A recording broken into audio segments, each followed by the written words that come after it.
Muitas pessoas parecem acreditar que a Arca de Noé foi um produto do folclore ancestral, um mito. Mas existem cada vez mais provas do relato bíblico sobre a Arca e o dilúvio que não podem ser ignoradas. Há um número sempre crescente de cientistas que acreditam que as evidências geológicas indicam que uma enchente global, como a descrita no livro de Gênesis, foi realmente um fato histórico. Existem vários relatos de uma estrutura como uma embarcação ter sido avistada no topo coberto de neve no Monte Ararat, na Turquia, que tem atraído a atenção mundial à questão da Arca, e isso já resultou em várias expedições. As frustrações sem fim que essas expedições passam nos seus esforços de pesquisarem a montanha só servem para aumentar o interesse. Se a Arca de fato fosse encontrada no Monte Ararat, dizem que essa seria a maior descoberta arqueológica de todos os tempos e, para o maior dos céticos, uma evidência poderosa de que a Terra experimentou uma enchente global de cobrir montanhas, assim como a Bíblia a descreve. Se houve realmente um dilúvio, e se nós todos formos descendentes de Noé, pareceria estranho se só o povo judeu fosse o único a ter alguma memória disso. Mas esse não é o caso. Nas lendas e mitologias de tribos por todo o mundo, foram verificadas referências a um grande cataclismo das águas. Na verdade, os antropólogos têm colecionado 59 lendas sobre o dilúvio dos aborígenes na América do Norte, 46 da América Central e América do Sul, 31 da Europa, 17 do Oriente Médio, 23 da Ásia e 37 das ilhas dos mares do Sul e da Austrália. Nenhum de nós viventes é descendente da raça original do homem que pereceu. Nós, numerosos como somos, não somos nada mais que uma segunda raça nascida de Deucalion. O povo original era cheio de orgulho e insolência, não cumpriu suas promessas, não eram hospitaleiros com os estranhos e eram surdos aos suplicantes. Muito depois do tempo de Kumurunua, o primeiro homem, a terra se tornou perversa e sem cuidado de adorar os deuses. Um homem foi íntegro, Nu. O deus Cronos apareceu para ele num sonho e anunciou que no dia 15 do mês da Ísios, todos os homens morreriam numa enchente. Deucalion me colocou num grande baú com suas esposas e crianças, e com eles vieram porcos e cavalos e leões e serpentes e todos os tipos de animais da terra. Ele recebeu-os todos. E um velho construiu um grande navio e entrou nele com sua família e uma abundância de animais. Nu construiu uma grande canoa com uma casa nela e abasteceu-a de comida, trazendo plantas e animais para dentro dela. Mas antes da enchente começar, Deus avisou o homem Nota e sua mulher Nena, dizendo: torne oca uma árvore cipreste, na qual você deverá entrar no mês Tososle. As águas se aproximarão do céu. Eles entraram e Deus os fechou lá dentro. O irado Deus me benga, então ajuntou as nuvens escuras e as fez estourar, derramando corredeiras de águas por sobre a terra amaldiçoada. A terra abriu suas comportas de repente, grandes chuvas caíram, os rios transbordaram. Os rios partindo-se correram pelas planícies, trazendo consigo as plantações de milho, os túmulos, rebanhos, homens, casas e templos. Como troncos e árvores, os cadáveres flutuavam. Como desovas, os peixes agora ocupavam o mar. Cidades, montes, montanhas lentamente foram submergidas. E agora o mar e a terra não tinham mais marca distinguindo-as. Tudo agora era oceano. O lobo nada com a ovelha. Todo dia choveu, toda noite choveu. O céu caiu, não havia terra. Animais de todos os tipos afogaram-se. Não havia terra. Os pássaros voavam por muito tempo sem achar terra onde repousar. Falhavam suas asas e eles caíam no mar. Deus sobrecarregou a terra de água, exceto Deucalion, que por sua virtude e piedade foi salvo para dar vida a uma nova raça humana. Depois de 1 ano, as águas começaram a baixar. Um vento violento então veio e secou a terra. Ele soltou um corvo que não voltou, ficando para se alimentar dos cadáveres. Porém, mais tarde, retornou com o ramo verde. As pessoas salvas eram 8 e desceram em Mibenga. Mesmo sendo essas lendas antigas frequentemente interligadas com óbvia mitologia, variando nos detalhes, elas concordam em 3 fatos básicos. Houve uma embarcação segura. Houve destruição por águas. E a semente humana foi salva. Hoje, até os cientistas estão relendo as descrições da Arca Bíblica para verificarem se a história foi possível, considerando nosso conhecimento atual da zoologia e nosso conhecimento atual em construção de navios. Alguns dos detalhes mais fascinantes da Arca são fornecidos na Bíblia. E Deus disse: faze uma arca de tábuas de cipreste. Nela farás compartimentos, e a calafetarás com betume por dentro e por fora. E desse modo a farás. De 300 côvados será o comprimento, de 50 a largura, e a altura de 30. Farás ao seu redor aberturas ou janelas de 1 côvado de altura. A porta da arca colocarás lateralmente. Farás pavimentos na arca, um embaixo, um segundo e um terceiro. A maioria dos estudiosos do hebraico acreditam que um côvado tinha aproximadamente 18 polegadas, 39 centímetros. Portanto, a arca teria tido de comprimento 450 polegadas, 135 metros, de largura 75 polegadas, 22 metros e meio, e altura 45 polegadas, 13 metros e meio. Para se obter uma ideia do tamanho dessa arca gigantesca, pode-se compará-la com um típico prédio comercial de 1 andar. A Arca de Noé dizem ter sido a maior embarcação da navegação marítima já construída até o final do século XIX, quando os navios de metal começaram a ser construídos. Ela tem uma proporção do comprimento para a largura de 6 para 1, que é excelente para sua estabilidade em alto mar. Na verdade, construtores modernos dizem que seria quase impossível ela virar. De qualquer maneira, ela era admiravelmente capaz de navegar pelas terríveis tempestades do ano do dilúvio. Porém, será que a arca era suficientemente grande para acomodar o número de animais necessários?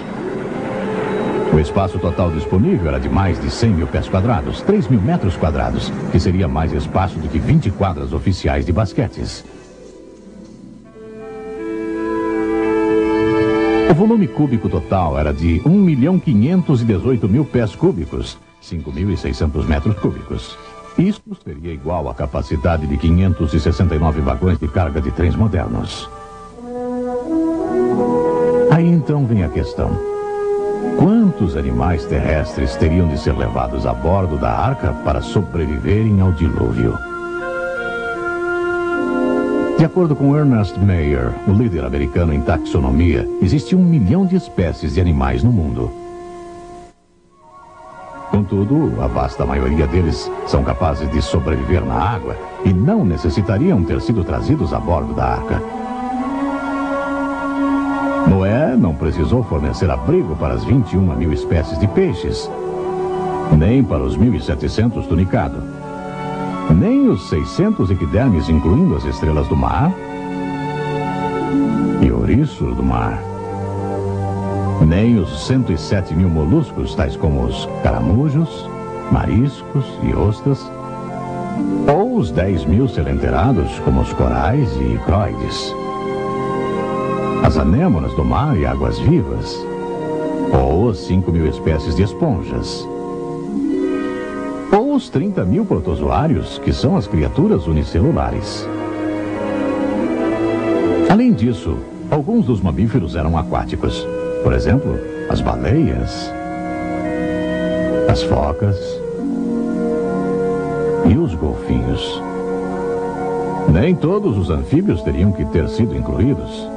E nem todos os répteis, como as tartarugas marinhas e os crocodilos. Além do mais, grande número de artrópodes, em número de 838.000 espécies, tais como as lagostas, os camarões e os mini crustáceos, os siris e as cracas são criaturas marinhas. E as espécies dos insetos entre os artrópodes são geralmente muito pequenos. Também muitas das 35.000 espécies de vermes, bem como muitos dos insetos, poderiam ter sobrevivido fora da arca. Os autores Morris e Whitcomb, em seu livro clássico O Dilúvio de Gênesis, afirmam que não mais do que 35.000 animais individuais precisaram entrar na arca. Sejamos generosos e acrescentemos um número razoável para incluir os animais extintos e depois mais alguns para satisfazer até mesmo os mais céticos. Vamos calcular que 50.000 animais estavam a bordo na arca. É claro que esses não precisavam ser os animais maiores, nem os mais velhos. Vamos lembrar que só existem poucos animais bem grandes, como o dinossauro ou o elefante, e esses podiam ser representados por adultos jovens. Calculando que o animal médio seria mais ou menos do tamanho de uma ovelha, e usando o vagão ferroviário para nossa comparação, verificamos que o cargueiro de 2 andares médio acomoda 240 ovelhas. Assim, 3 trens puxando 69 vagões cada teriam amplo espaço para conduzir os 50.000 animais, o que encheria apenas 37% da arca. Sobram 361 vagões, ou o suficiente para termos 5 trens de 72 vagões cada para conduzir toda a comida e bagagem e mais a família de 8 pessoas de Noé. A arca tinha bastante espaço. Assim, o maior problema teria sido a construção da arca. Mas a Bíblia indica que Noé a construiu sob uma liderança divina. E não há motivo para acreditar que ele não contratou alguns trabalhadores.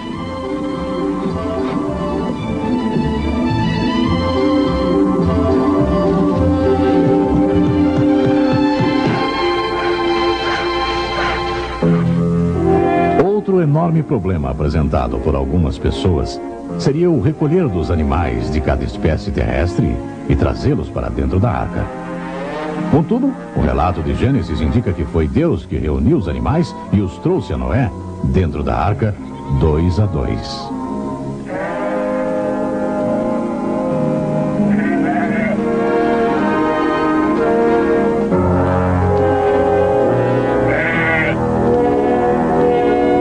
Alguns sugerem que isso pode ter sido a origem do instinto dos animais de migração, e se não o originou, pelo menos o intensificou. Nós também sabemos que a maioria dos animais possuem a habilidade de detectar o perigo e se moverem para um lugar de segurança. Muitos sugerem que os problemas de Noé realmente começaram a partir do ponto em que todos estavam a bordo. Com apenas 8 pessoas para alimentar, dar água e fornecer ar fresco e sanitização para a imensa coleção de animais selvagens por um total de 371 dias. Porém, vários cientistas sugerem que os animais entraram em um tipo de dormência. Dizem que em quase todos os grupos de animais existe pelo menos uma indicação latente da habilidade dos animais para a hibernação. Provavelmente, essas habilidades foram intensificadas sobrenaturalmente durante esse período. Com as funções dos organismos reduzidas ao mínimo, diminuía o trabalho de cuidar deles. Deparamos-nos, pois, com a questão: de onde veio a água? O relato de Gênesis simplesmente diz: no ano 600 da vida de Noé, aos 17 dias do 2º mês, nesse dia, romperam-se todas as fontes do grande abismo, e as comportas do céu se abriram, e houve copiosa chuva sobre a terra, durante 40 dias e 40 noites. Muitos acreditam que antes do dilúvio havia uma estupenda cobertura transparente de vapor que envolvia a terra, colocada ali por Deus no segundo dia da criação, quando ele fez separação das águas debaixo do firmamento, das águas sobre o firmamento. Eles acreditam que essa chuva de 40 dias e 40 noites nada mais é do que o colapso dessa cobertura de vapor. Em contraste, os cientistas nos dizem que se todo o vapor de água e nuvens da atmosfera condensasse e caísse na Terra, as chuvas não durariam muito tempo e produziriam uma profundidade média de 2 polegadas, 5 centímetros. Se uma cobertura de vapor de tal magnitude existisse desde o segundo dia da semana da criação até o dilúvio, então as condições climáticas teriam sido bem diferentes das de hoje.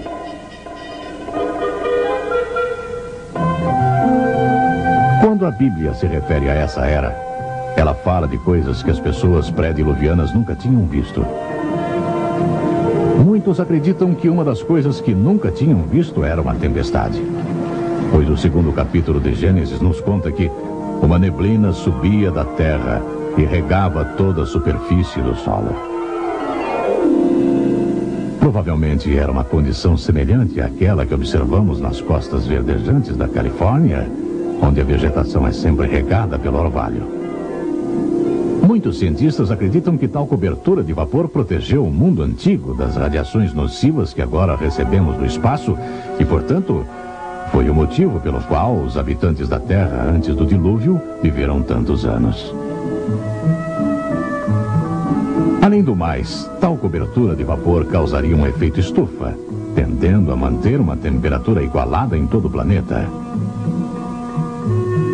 Já é um fato bem conhecido pelos registros fósseis que plantas e animais tropicais viveram por toda a Terra, inclusive onde agora temos as regiões dos polos.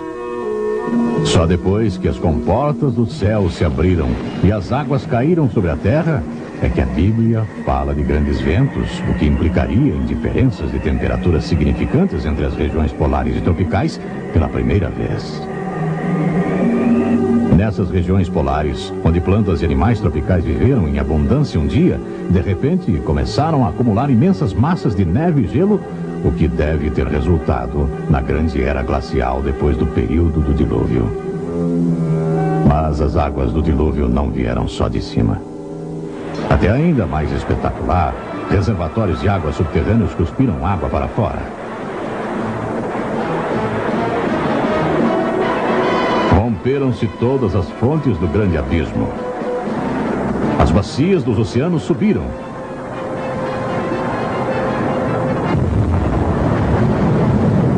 Havia enormes explosões expelindo vapores e rochas derretidas.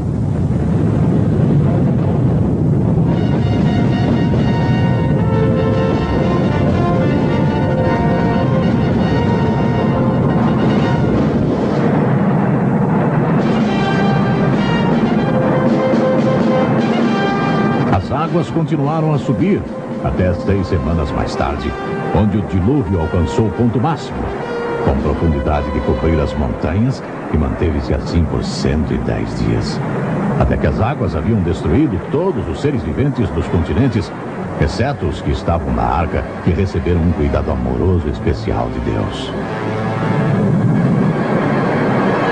A fase final do episódio do dilúvio inicia-se em Gênesis, capítulo 8, onde lemos que Deus fez soprar um vento sobre a terra e baixaram as águas. Fecharam-se as fontes do abismo e também as comportas dos céus. E a copiosa chuva dos céus se deteve. As águas iam escoando continuamente por sobre a terra. A formação das bacias oceânicas está entre as questões mais intrigantes para os geólogos. Causa igual perplexidade a elevação das montanhas, como evidenciado por tantas teorias mutantes. Estudantes de geologia do dilúvio indicam o caráter sobrenatural das origens das montanhas no Salmo 104, que diz: Elevaram-se os montes, desceram os vales, até o lugar que lhes havia preparado. Puseste as águas divisa, que não ultrapassarão, para que não tornem a cobrir a terra. Portanto, a Bíblia dá a entender que ao mesmo tempo que a terra estava sendo elevada, as bacias oceânicas estavam sendo afundadas. Porque as águas, ao abaixarem, deixam para trás marcas de níveis, como podemos ver nas beiradas de um reservatório que vai se esvaziando. Assim, nós esperamos ver esse mesmo tipo de marcas na costa dos continentes ao redor do mundo. E isso é exatamente o que encontramos em todos os continentes. Essas antigas marcas de níveis podem até ser vistas claramente ao longo da costa da Califórnia, onde cidades foram construídas em cima delas. Assim também podemos ver esse mesmo efeito terraço ao longo de lagos, terra adentro, que represaram o restante do dilúvio. Muitos desses lagos acredita-se estarem localizados na parte oeste dos Estados Unidos. Dentre eles está o Lago Bonneville, que cobriu boa parte do estado de Utah. O Lago Great Salt, sendo um dos ainda restantes. Ele ainda mostra 4 marcas de níveis distintas, sendo a mais alta a 350 metros acima do nível atual. Dentre outros lagos do oeste que possuem águas restantes do dilúvio estão o Lago Lahontan, que cobriu grande parte do estado de Nevada, e o Lago Manley, que cobriu o Vale da Morte. Assim como as águas iam se escoando continuamente de sobre a terra, espera-se ver que as águas cortaram imensos vales na terra fofa e não consolidada ao abrirem caminho às bacias oceânicas a que desceram. E isso é exatamente o que encontramos. Praticamente todos os vales de rios são mais fundos e mais largos do que os seus sistemas atuais necessitam, indicando que uma vez carregaram muito maior volume de águas. Na verdade, a maior parte da terra está coberta com água do dilúvio. Mais de 70% da superfície da terra está submersa a uma média de 3 quilômetros de profundidade. E em certa parte do Oceano Pacífico, a média de quase 12 quilômetros de profundidade. Também existe muita água armazenada na forma de imensos continentes de gelo no Polo Norte e Sul. O dilúvio deixou suas digitais inapagáveis na formação geológica do nosso planeta. Por toda parte, nós vemos camadas após camadas de sedimentação depositadas pela ação selecionadora das águas em movimento. Também encontramos camadas intercaladas de sedimentação e leitos de fósseis.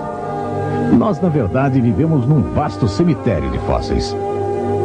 Esses fósseis parecem ter sido formados pelo sepultamento repentino de um tremendo dilúvio que evitou uma rápida deterioração e decomposição em que os minerais reconstituíram suas estruturas celulares. Nossos vastos depósitos de óleo, gás natural e carvão são chamados de combustíveis fossilizados. Evidências indicam que eles são restos carbonizados de grandes massas de plantas e animais marinhos que foram varridos e rapidamente sepultados por toneladas de sedimentos.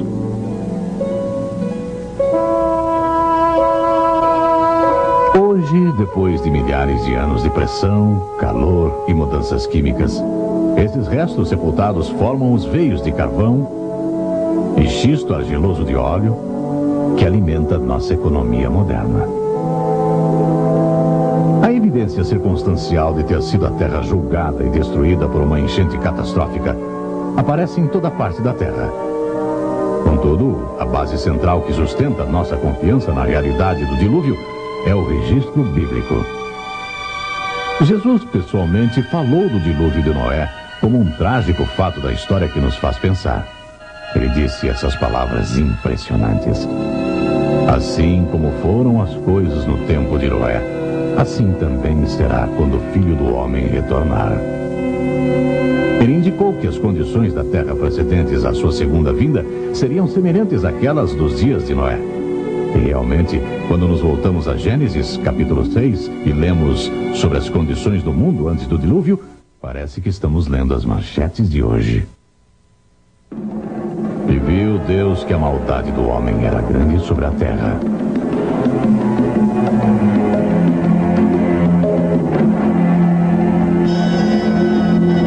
E que toda a imaginação e propósito de seu coração era continuamente mau.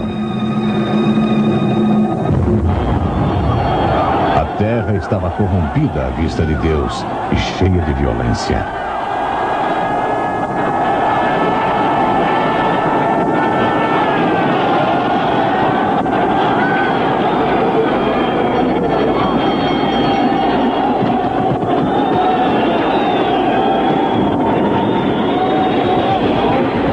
Essas condições morais trarão julgamentos sobre o mundo moderno, assim como fizeram no mundo antigo. Em 2 Pedro, lemos que nos últimos dias, os homens irão negar que o mundo foi criado sobrenaturalmente por Deus.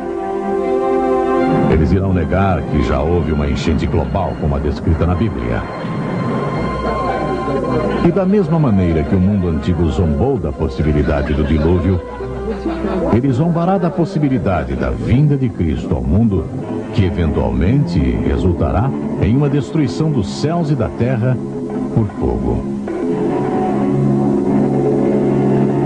Mas, tão certo como Deus criou o mundo por sua palavra e enviou o dilúvio por sua palavra, ele também manterá sua palavra a respeito do julgamento pelo fogo.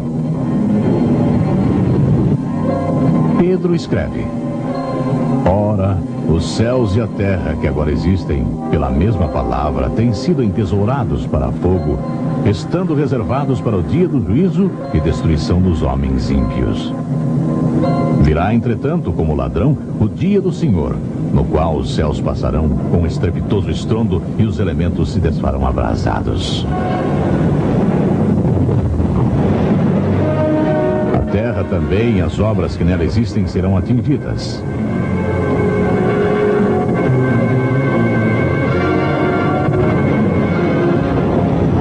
Mas Deus não se alegra em julgar.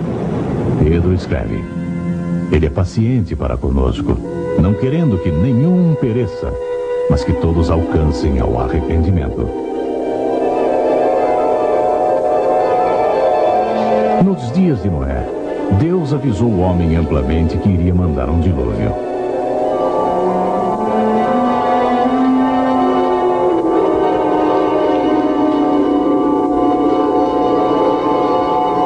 Por 120 anos, Noé construiu a arca. Por todos esses anos, Noé foi o pregador de justiça de Deus, sempre lembrando o mundo antigo que Deus iria cumprir sua palavra.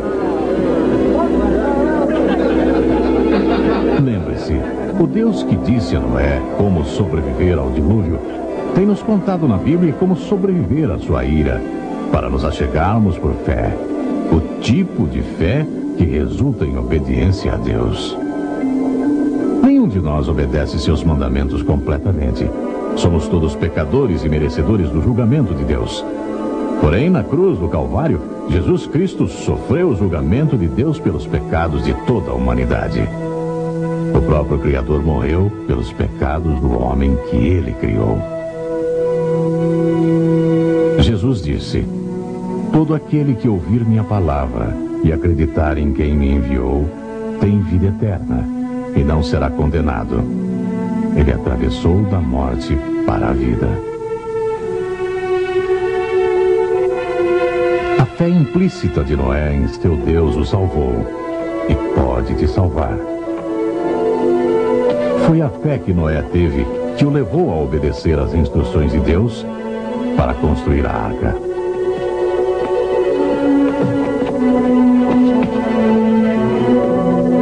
Foi pela fé que Noé e sua família entraram na arca por mandado de Deus, mesmo quando não havia ainda nenhum sinal de chuva.